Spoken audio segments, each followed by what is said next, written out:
सौहार्द्यपूर्ण भाव समाधान हो पारे महानदी विवाद ट्राब्यूनाल रे दुई राज्य मुहांमुही भितर छत्तीसगढ़ मुख्यमंत्री विष्णुदेव साय चिठी विवाद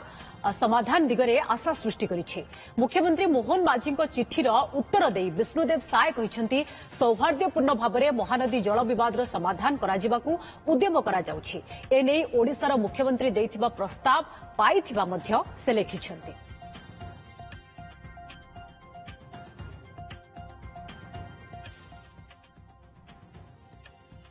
नेपटे आपोष समाधान रे जेभली ओडिशार स्वार्थ हानि न हुए बीजेडी कहिथिबा बेले ट्राब्यूनाल नुहे आपोष समाधान रे ही समस्यार समाधान हेबो बोली बीजेपी कहिछि।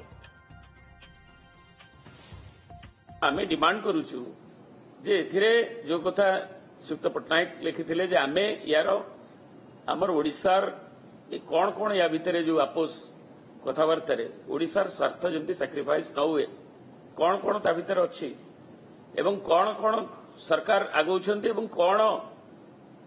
म्यूचुअल एग्री टर्म्स आनिबाकू जाउछन्ति किंतु एट तो जना जाउछि जे एथरे छत्तीसगढ़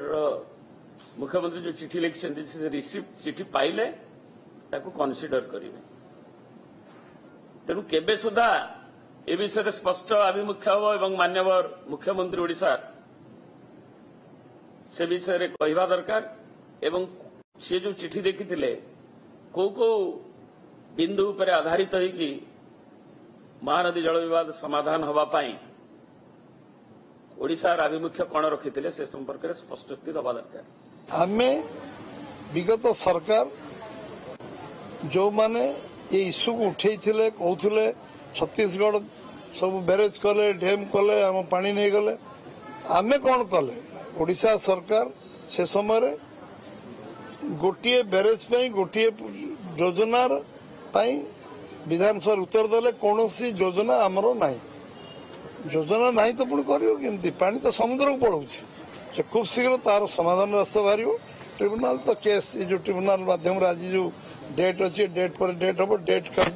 केमती डेट बंद हम एवं समाधान रास्ता बाहर आमे महानदी केवल नुहे सबु नदी को किभली भाव